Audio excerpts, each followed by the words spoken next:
Bonjour à tous depuis Paris. Je ne sais pas si vous êtes familier de la notion de pic pétrolier, de peak oil en anglais. Donc le pic pétrolier, c'est le point historique futur à partir duquel la production mondiale de pétrole déclinera, faute de réserves suffisantes encore exploitables. Le pic pétrolier, c'est aujourd'hui une notion qui est battue en brèche, en particulier aux États-Unis. Dans la presse américaine, on parle beaucoup du boom des pétroles de schiste.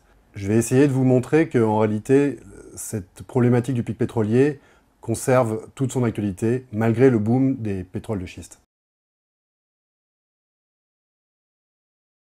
Un premier indice de l'actualité de la problématique du pic pétrolier, c'est de regarder l'évolution de la production des 5 grandes compagnies internationales. Exxon, Shell, BP, Chevron et le français Total. Si on regarde l'évolution de leur production pétrolière au cours des 10 dernières années, on s'aperçoit que ces compagnies enregistrent un déclin de la production qui a démarré en 2004, si on cumule l'ensemble de leur production. Elles déclinent toutes depuis au moins 2007, et ce, malgré des profits extraordinaires engrangés depuis l'envolée des cours du brut à partir des années 2006-2007. Donc on a une production qui décline malgré des investissements qui augmentent. Pourquoi est-ce que cet indice est préoccupant? Tout simplement parce que depuis la révolution industrielle, la machine économique a toujours eu besoin de davantage d'énergie pour fonctionner. Si vous voulez plus de croissance, il vous faut plus d'énergie. Et en particulier, de l'énergie abondante et pas chère, que l'on appelle pétrole. On voit sur ce graphe qu'on a, sinon un parallélisme, au moins que les deux fonctionnent ensemble. Croissance et production pétrolière. Elles évoluent de conserve depuis plusieurs décennies. Quand on parle de déclin de la production existante, on peut être assez précis aujourd'hui. On sait que de grandes zones pétrolifères, telles que la mer du Nord, et j'en ai parlé déjà, les États-Unis, sont sur une tendance à long terme de déclin. Là, c'est la liste des pays pour lesquels l'Agence internationale de l'énergie s'attend à un déclin ou redoute un déclin. Vous voyez que parmi ces pays, il y a des producteurs pétroliers anciens, ce n'est pas une surprise, mais surtout des producteurs pétroliers extrêmement importants. Tout le problème posé par cette question du pic pétrolier, c'est que on ne sait pas ce qu'il adviendrait de la croissance dans un monde où l'industrie pétrolière ne serait plus capable de fournir suffisamment de pétrole.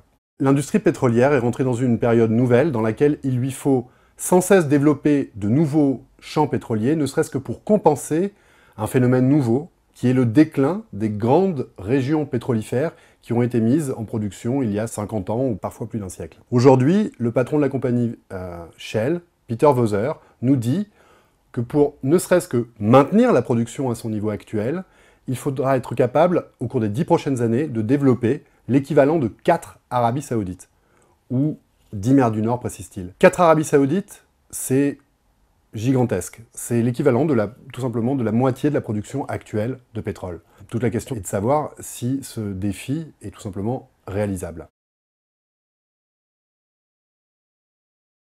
Aujourd'hui, l'Agence internationale de l'énergie nous dit que la production de pétrole conventionnel, le pétrole liquide, classique, qui représente 80% de la production actuelle, cette production de pétrole conventionnel n'augmentera plus jamais.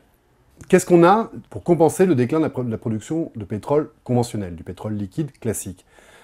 Eh bien, on a deux solutions. Soit baisser la consommation, et l'Agence internationale de l'énergie table sur une baisse qui a déjà commencé avec la crise de 2008 de la consommation pétrolière dans les pays riches, puisque dans les pays en développement, en particulier en Chine ou en Inde, cette consommation de pétrole continue à augmenter très vite. L'autre solution, c'est de parvenir à développer suffisamment de pétrole non conventionnel. Ce sont tous les pétroles qui sont soit plus lourds, soit plus légers, soit beaucoup plus complexes à extraire que le pétrole conventionnel, liquide et classique. Alors on va commencer par la forme de pétrole non conventionnel qui fait l'actualité aujourd'hui aux États-Unis, les pétroles de schiste, ou les pétroles de roche-mère, à plus proprement parler. Il s'agit de, vous le savez, de fracturer la roche pour en extraire la roche-mère, dans laquelle le pétrole est encore piégé.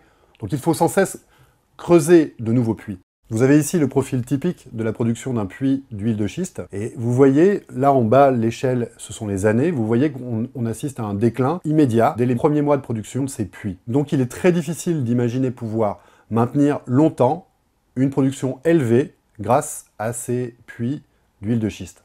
Alors, il est vrai qu'aujourd'hui, on assiste à un boom depuis 2 ans de cette production d'huile de schiste, en particulier en provenance du Texas et du Dakota du Nord. On parle d'un retour des États-Unis vers l'indépendance énergétique. Il faut remettre un petit peu les choses en perspective. Ce boom actuel des huiles de schiste permet aux États-Unis d'augmenter leur production pour la première fois depuis le déclin des champs d'Alaska à la fin des années 80. Et pour la seconde fois depuis que les États-Unis ont franchi leur propre pic pétrolier, depuis que leur production a commencé à décliner en 1970. Depuis 1970, la production américaine n'est jamais revenue au niveau de production qui était permis par les champs de pétrole conventionnels du Texas, de Californie, qui sont à peu près tous aujourd'hui épuisés. Jusqu'où va aller ce boom des huiles de schiste? Alors on entend beaucoup de chiffres, autant revenir à ceux fournis par l'administration Obama. Aujourd'hui, l'administration Obama considère que ce boom des huiles de schiste va pouvoir continuer et permettre à la production américaine de revenir à son niveau de 1990, pas au niveau de 1970. Donc elle reviendra au niveau de sa production de 1990 d'ici à 2020, et en 2020, le plongeon de la production pétrolière américaine reprendra, parce qu'on aura épuisé les sweet spots, c'est-à-dire les points les plus facilement accessibles dans les champs pétroliers, donc du Dakota du Nord ou du Texas. Alors, qu'est-ce qu'il lui reste d'autre, à part les pétroles de schiste? Alors regardons. Alors bien entendu, il y a les sables bitumineux du Canada, qui sont aujourd'hui la première source d'approvisionnement en pétrole des États-Unis. C'est une ressource extrêmement importante, mais on ne sait pas très bien jusqu'où ce pétrole lourd peut être développé. L'industrie est confrontée non pas à des limites environnementales, puisque le Canada est capable, y compris, de quitter le protocole de Kyoto pour permettre le développement de ces sables bitumineux. On n'est pas face à des limites financières, puisque les compagnies pétrolières engrangent actuellement des chiffres d'affaires absolument sans précédent. On est là encore face à des limites techniques. Tout simplement parce que le développement de ces pétroles lourds suppose de disposer d'infrastructures absolument gigantesques. Le gigantisme de ces infrastructures fait qu'on ne sait pas clairement jusqu'à quel point ces pétroles lourds, aujourd'hui au Canada, demain sans doute au Venezuela, peuvent être développés. Alors, regardons ce qu'on a d'autre. Alors, il y a le pétrole offshore. Aujourd'hui, l'essentiel des nouveaux projets industriels pétroliers concerne du pétrole qu'on va chercher au large, et de plus en plus loin, et de plus en plus profond. Les champs pétroliers qui sont développés actuellement au large de Rio, au Brésil, se situent à plus de 10 km sous la surface des flots. Il faut imaginer le défi industriel que représente le fait d'aller chercher du pétrole aussi profond. Alors ensuite, il y a le développement des pétroles en Arctique. Alors c'est un peu l'ironie de cette histoire, c'est que le pétrole arctique, son accès se libère grâce à la fonte de la banquise elle-même induite par notre addiction au pétrole. Là encore, l'industrie est confrontée à des limites physiques. À côté de la photo qui représente la plateforme pétrolière qui a explosé en avril 2010 au large de la Louisiane, j'ai mis une photo qui date de cet hiver. C'est une autre plateforme pétrolière de la compagnie Shell qui s'est échouée suite à une tempête. Aujourd'hui, la plupart des projets industriels en Arctique sont à l'arrêt, ceux de BP, ceux de Shell en particulier, tout simplement parce que systématiquement, les pétroliers s'aperçoivent qu'il reste très compliqué de forer dans des conditions climatiques qui restent encore aujourd'hui extrêmes en Arctique. La seule zone, le seul pays où il est à peu près certain que l'on puisse développer de manière très significative la production, aujourd'hui, c'est l'Irak. C'est la clé de voûte réellement de l'équilibre pétrolier mondial. C'est une clé de voûte friable, non pas pour des raisons géologiques, puisque les réserves de l'Irak restent extrêmement abondantes, elles ont été épargnées grâce, entre guillemets, à des décennies d'embargo et de guerre. Cette clé de voûte est friable, tout simplement à cause de la situation politique. Le pays reste extrêmement divisé, le partage de la manne pétrolière fait toujours l'objet de débats extrêmement âpres entre les communautés sunnites, chiites et kurdes. Et dans ce jeu-là, les pétroliers ont beaucoup de mal à défendre leurs droits. Et du coup, on a une énorme incertitude, non pas sur les capacités géologiques de l'Irak, mais sur l'avenir de son industrie. Alors si on fait la somme de tout ça, qu'est-ce que ça donne? Alors ça, c'est une liste de courses, en quelque sorte, qui m'a été fournie par 2 vice-présidents de Total, de tout ce que l'on peut attendre, dans le meilleur des cas, de l'ensemble de ces sources potentielles à développer de pétrole dans les années à venir.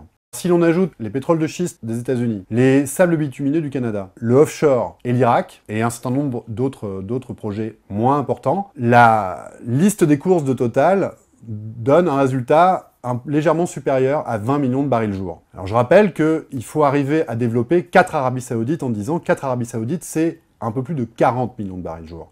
Donc aujourd'hui, dans le scénario prospectif optimiste fourni par Total, on s'aperçoit qu'il manque la moitié du total. Et il faut bien comprendre qu'il y a peu de surprises dans le domaine d'une industrie aussi lourde que l'industrie pétrolière.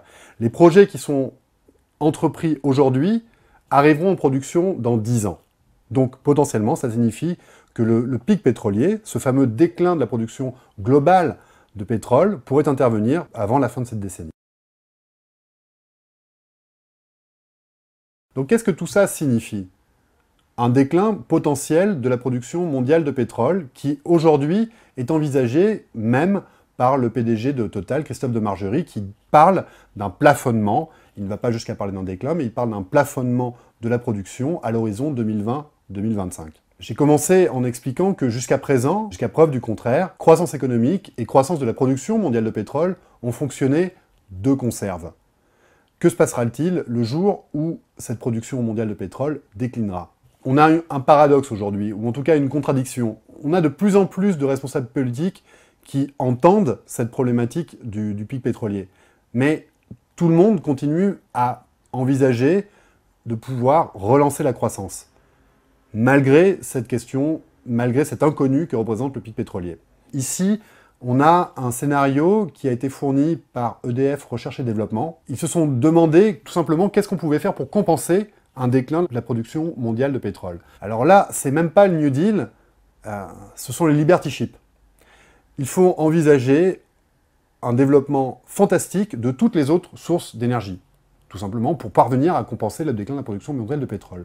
Alors, si on tire les hypothèses à fond, quel résultat obtient EDF Recherche et Développement? Alors, en partant donc de l'hypothèse d'un pic pétrolier en 2020, en faisant charbon et nucléaire x5, je suis pas sûr que tout le monde sera enchanté par cette perspective, en faisant énergie renouvelable x25, en multipliant le nombre de barrages par 2, on arrive encore à un déclin de la production, cette fois, de l'ensemble de l'énergie à l'horizon 2040, et si l'on est vertueux, c'est-à-dire si on n'a pas trop recours au charbon, à l'horizon 2025-2030, c'est-à-dire demain à l'échelle d'industries aussi colossales que les industries énergétiques. Dans le domaine de l'énergie, il n'y a pas de repas gratuit, il n'y a pas de free lunch. Aujourd'hui, la source énergétique qui se développe le plus rapidement, ce n'est pas le solaire, ce ne sont pas les éoliennes, encore moins aujourd'hui, depuis Fukushima, le nucléaire. La source d'énergie qui se développe le plus vite et le plus fort aujourd'hui et de loin, c'est le charbon. L'Agence internationale de l'énergie nous dit que le vieux roi charbon a toutes les chances de repasser devant le pétrole comme première source d'énergie à l'horizon 2017. 2017, c'est également la date à partir de laquelle, selon l'Agence internationale de l'énergie, la porte qui permettrait d'empêcher un réchauffement climatique supérieur à 2 degrés d'ici à la fin du siècle sera fermée pour toujours.